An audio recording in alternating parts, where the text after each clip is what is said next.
Eyes are more important than guns. In my opinion, the greatest advantage you can have in DayZ is knowing the position of other players while keeping your position unknown to them. Find them and don't get found. Even if you're alone and unarmed, 10 well-armed players can't kill you if they can't find you. You're able to make plans about other people, but they can't plan for you if they don't know that you exist. I think that all your decisions, all your tactics and behaviour should be geared towards this as a first priority. If you only start your attacks from an unknown position when they are the most vulnerable, this means that all your attacks will be ambushes or counter-ambushes. Before any attack, what you need to do is develop a plan which includes a path of retreat so that you can disengage if required. This way, whether you succeed or fail as far as the attack goes, you don't have to die. So have a failure plan as well as an attack plan. Once you start the attack, maintain the initiative.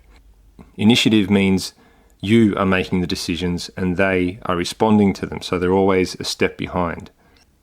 If you've had time to plan and consider different outcomes, they are going to be on the spot trying to take in all that information presented to them at once. So even if you have a very short time to plan, it's more than they're going to have. Just the emotional impact, the cognitive impact of being surprised makes a massive difference. The stress of realizing you're in trouble and you don't know what to do, that reduces your ability to make good decisions and to get out of trouble. If you can keep them spiraling downward like this, you'll maintain the initiative. Here's an analogy. Think of an interview with a journalist.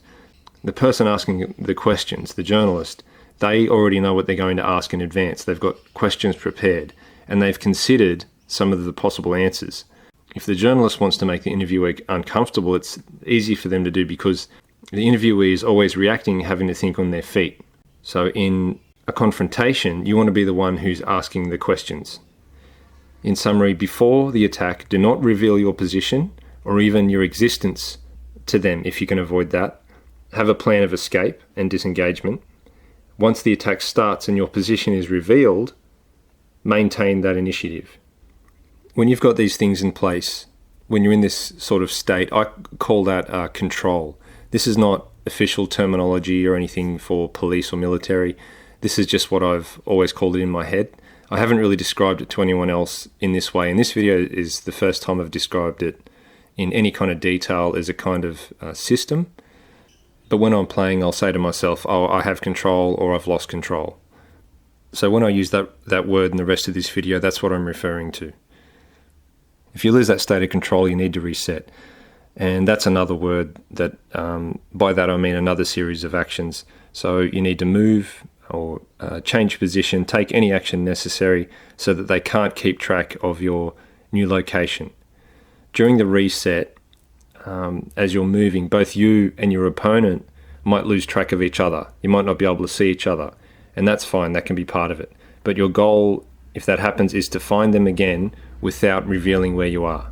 And this is how you reset and regain control. If you can't take control back, you don't fight. You continue trying to reset or escape because you're unable to regain control. So to go over it again, here's a summary of this control and reset process in 4 steps. 1, determine their position and keep your position unknown to them. 2, develop a plan which includes both attack and disengagement. 3, once you attack, maintain initiative. 4, if control is lost, reset. Otherwise, abort. So to apply these in a real situation, let's look at a video which was submitted to me by Tales from Tuesday. This is the video that's been playing in the background the whole time. It's not my gameplay. And it plays out in a pretty typical way, so it makes a good example of what we're talking about. And you can click in the description to watch the original video if you like as well. So Tales from Tuesday and his mate are looting a police station. I'll just call him Tales from here on for short. They both hear gunshots, which alert them to the presence of other players. Tails looks out the window and sees someone running very close by, so he knows this player's position, while this bloke doesn't even know that Tails exists, doesn't know that he's being watched by someone sitting in this window. This allows Tails to get this first kill via ambush. This other person has no chance to respond. or even know what's going on. They're just gonna see a black screen. And it wasn't a bad shot either, as this player was running from right to left. So who had control in this situation? Obviously Tails. But he was in that state until he pulled that trigger. Before he fired that shot, he understood the position of one single player. He was able to make observations and plans without anyone making plans about him. After the shooting, he's handed over control to other players in the area who've heard the shot. He's inverted this control because the act of shooting gives away his position. So he didn't know enough about his environment. He doesn't know enough about the situation to really make a decision to take that shot to where they are on the second level, is by the stairs. So they cover the stairs and wait, and then shoot at him from the top of the stairs when they see him coming in. They come. Oh, they're down underneath us.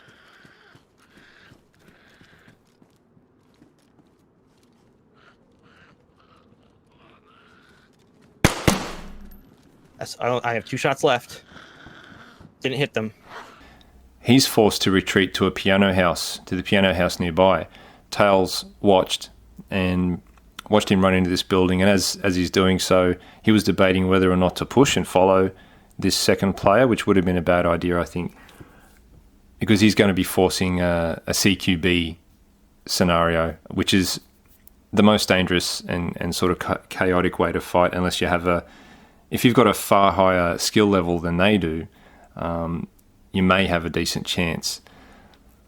But pushing often, but not always, throws away any tactical advantages you might have, and it plays into theirs as a defender. Being a defender inside a building is a bit like having the high ground on an open battlefield. Generally, you don't want to be fighting uphill or directly attacking an entrenched or barricaded enemy unless you have no other options. There are usually other ways to deal with things. Often not as exciting, but there are better ways to deal with things tactically. Now, while he's debating whether to push or not, he's standing in this window watching the piano house, and that's when this second player goes to the second story window of the piano house and shoots at Tails and the second player is shooting from a new position. What this other player has done, he's performed what I call a reset, which has helped him regain control and get that shot, which is good.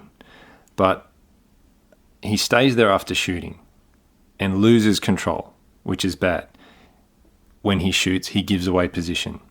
So now Tails knows where he is and wakes up from being unconscious, and they trade fire with each other. So it's a contest then of whoever has the best combination of skills and luck.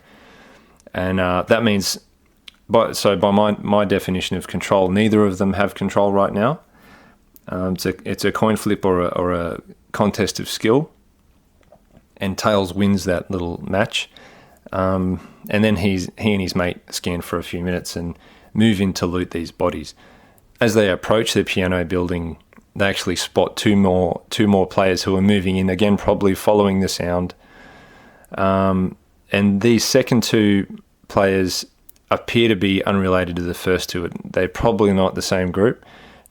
Tails quickly flanks one and gets a single shot off from his pistol before it's empty, and then they retreat back to the police station. This is not, I would call, a reset or control, because they're in a known position.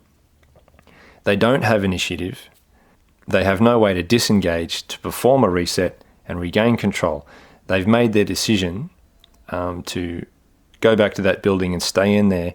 Now everything else will be dictated by their opponents, and they have to react. They're the ones answering questions, if you think back to the interview comparison I made before. On the plus side for them, the one thing in their favour is that they're set up in a defensive position in the building.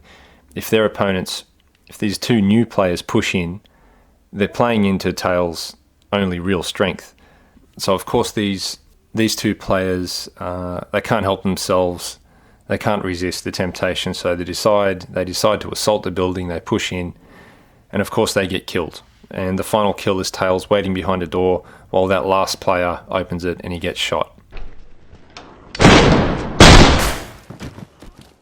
Now, when you're watching other videos of gameplay, see if you can think about it in terms of players who are gaining control, losing control, and are able to reset.